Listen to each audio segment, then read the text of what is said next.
Alexa, lower your volume.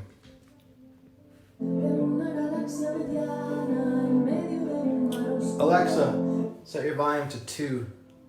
Oh, hey, I'm live already. Look at that. Hi, guys. Can you hear me over the music? I don't know, because nobody's here yet. So if you're watching the replay, say what's up. Thank you for being here. Alexa, set your volume to 1. That's good. I've got a few things I'd like to share with you today.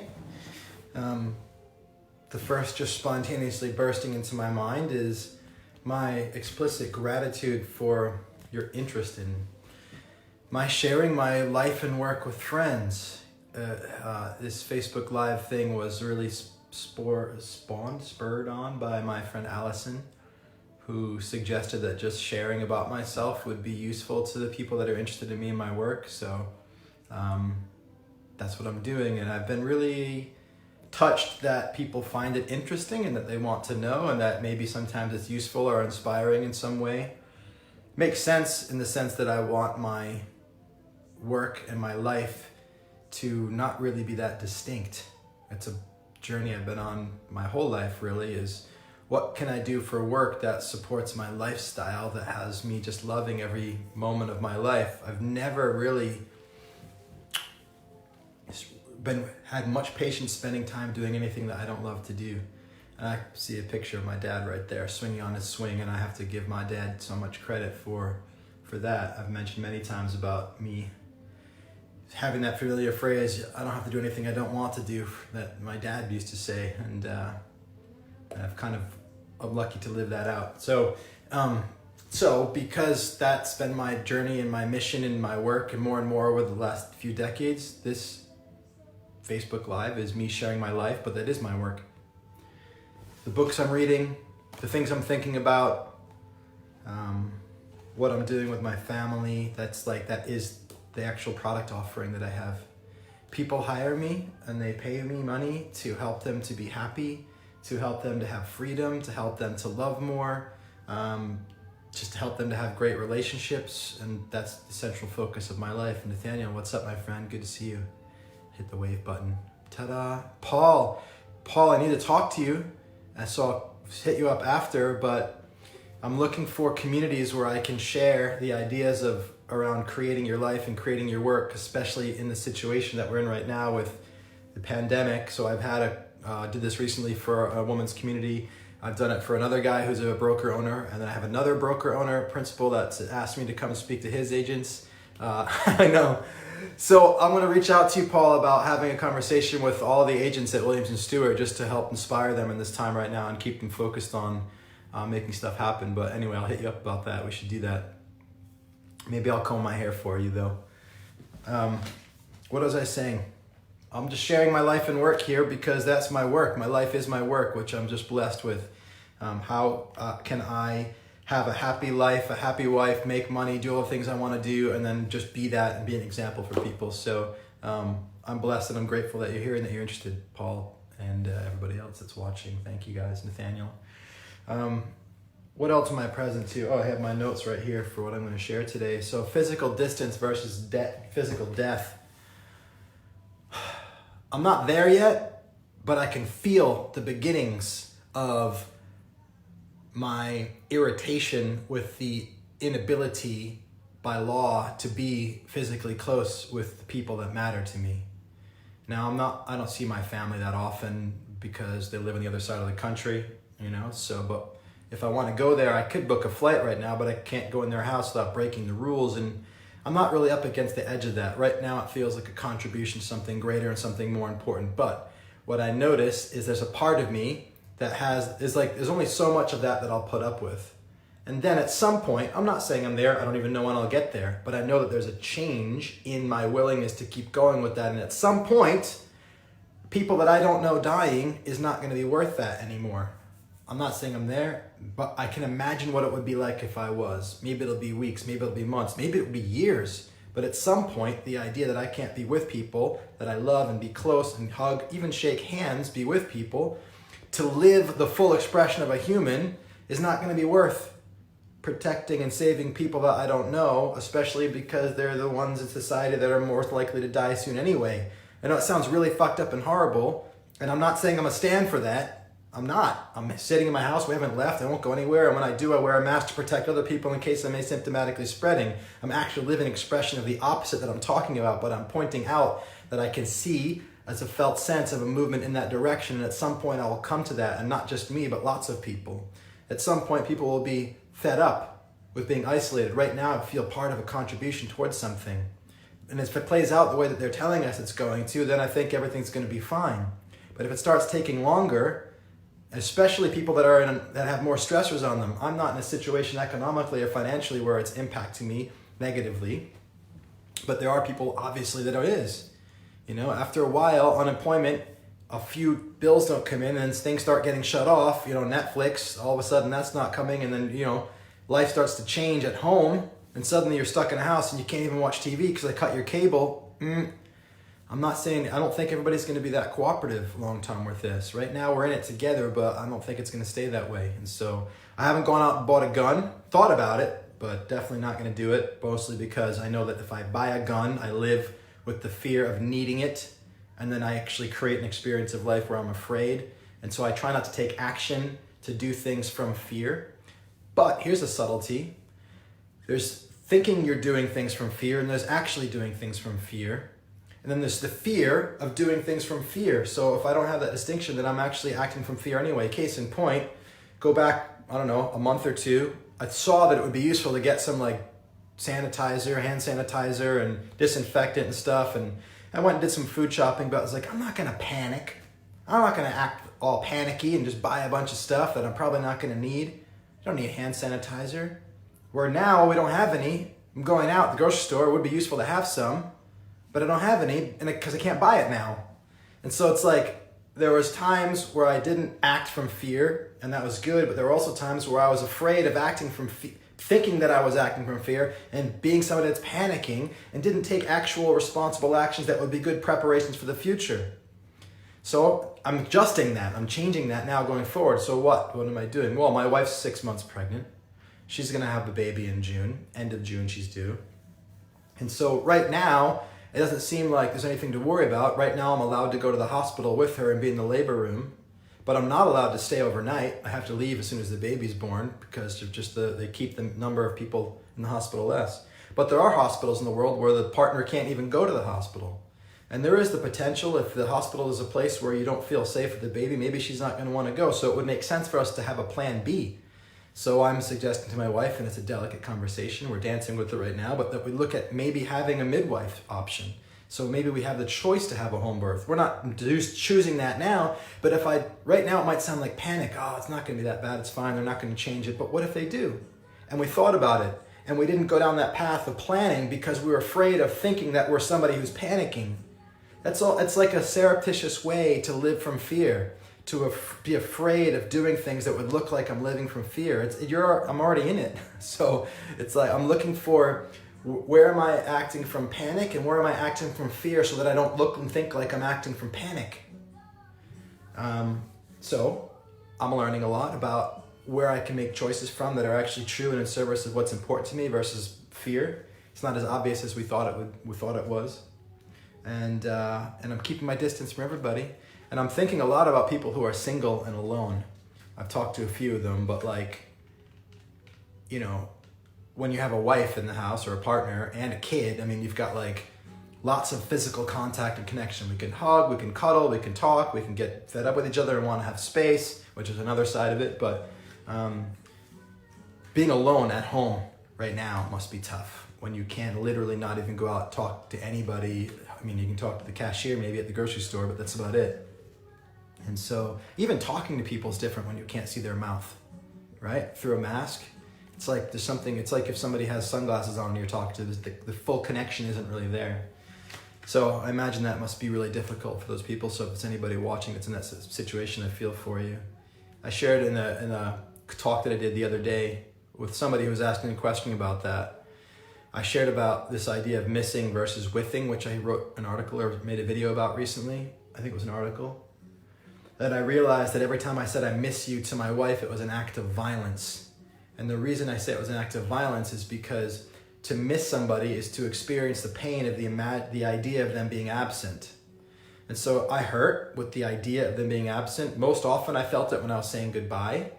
And then I spoke it to her, and then that created in her the idea of my absence, which gave her the experience of hurt. So it's like, it's a way of sharing in hurt.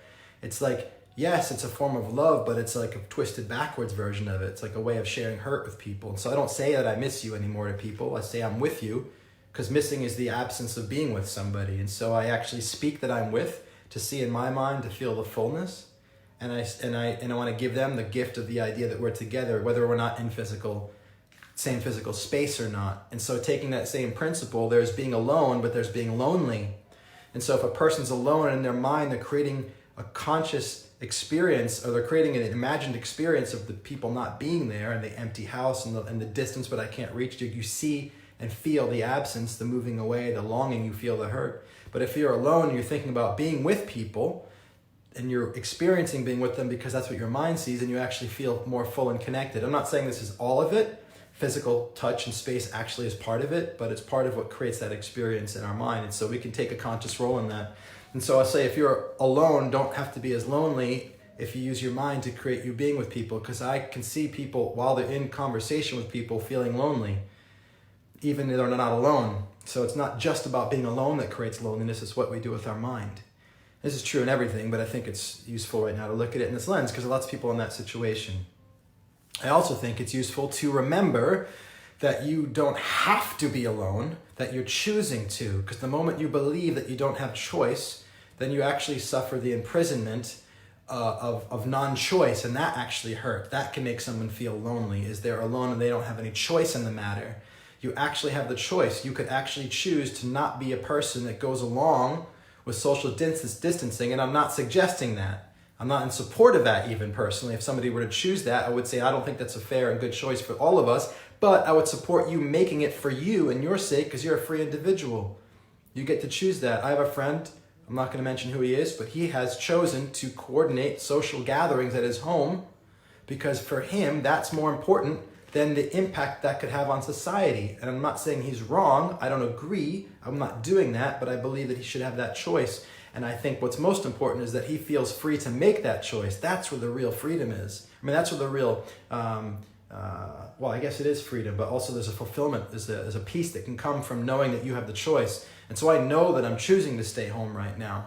At some point, I might not be choosing that anymore. And if I can't do anything other than stay home and I'm not choosing it, then it will start to feel, that's where that's where the friction can come. So I'm curious, for anybody who's watching, how are you handling two things? You can comment and let me know. I would love to know.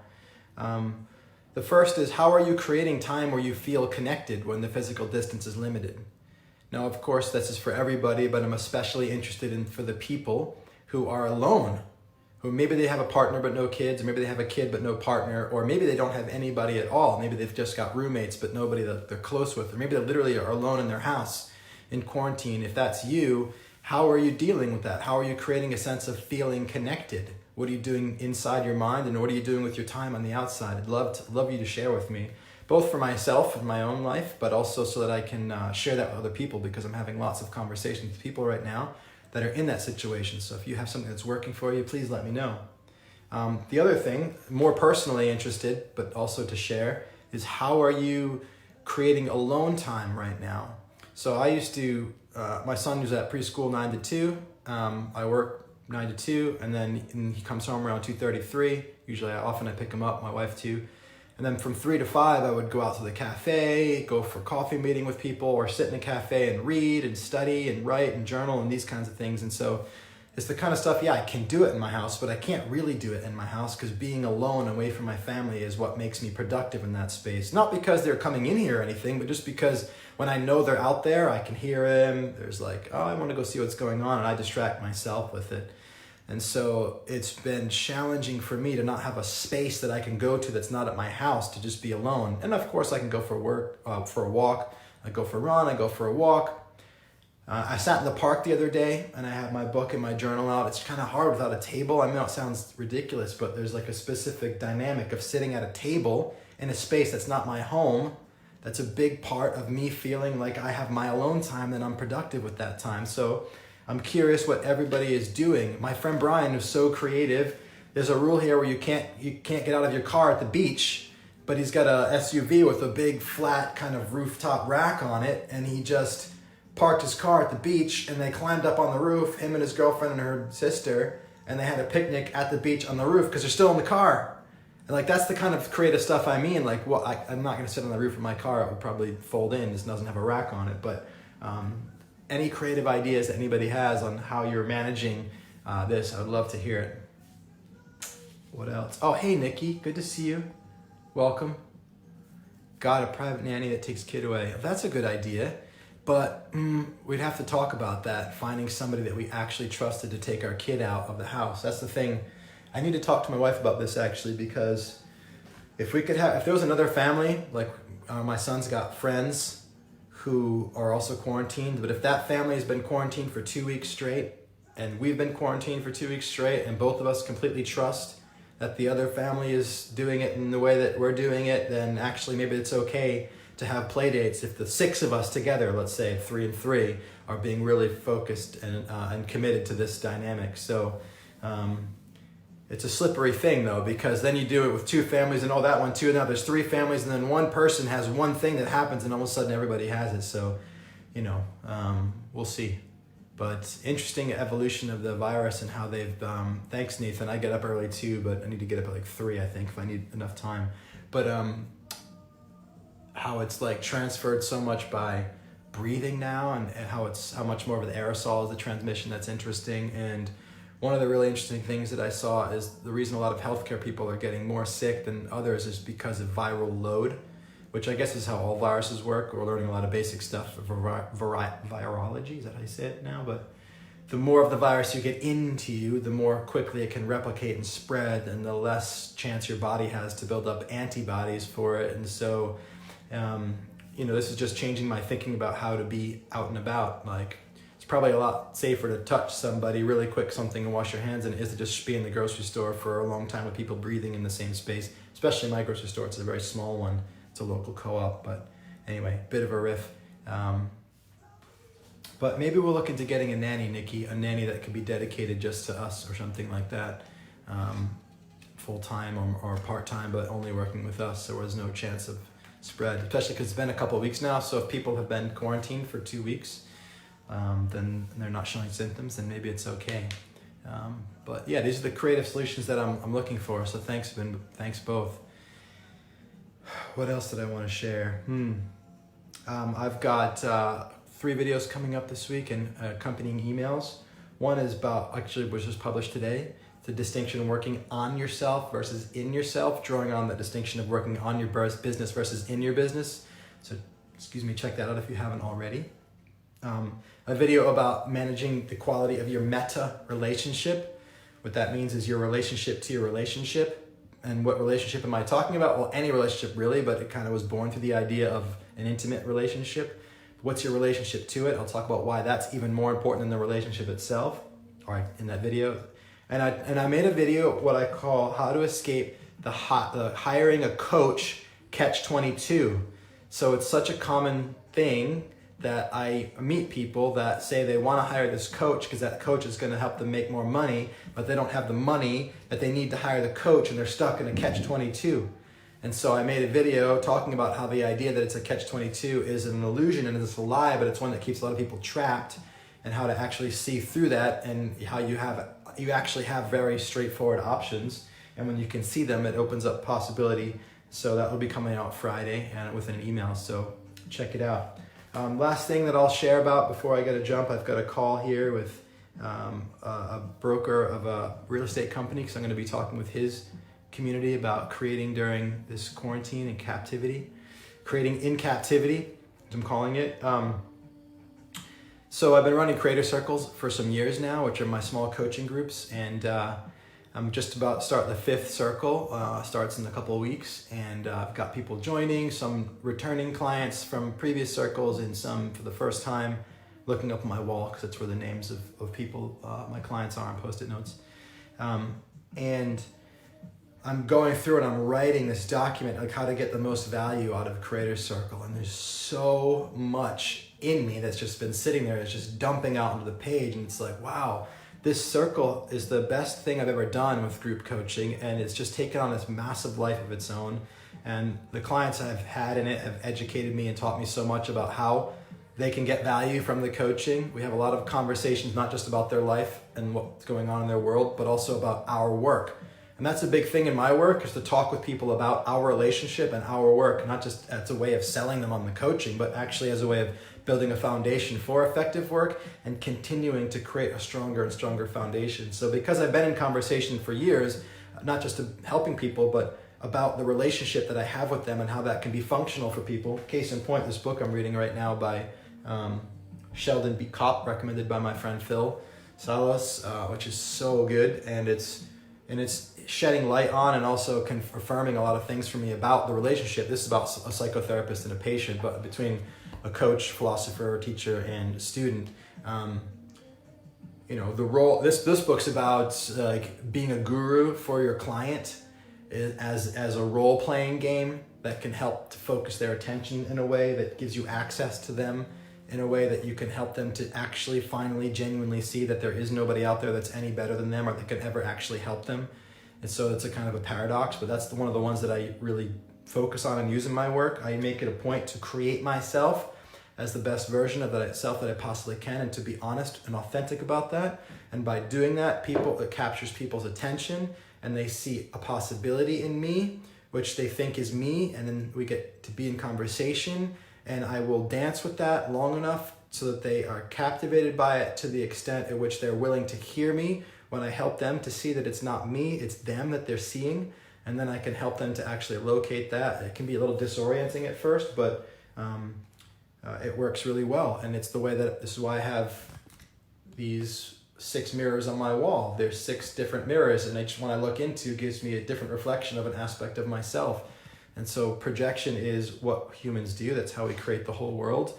And to me, it's not a bad thing. It's something to utilize and wield in service of each other. So I was just saying, so I'm so excited about what I'm creating in Creator Circle. This next one's going to be the best one yet, because everyone has been so far.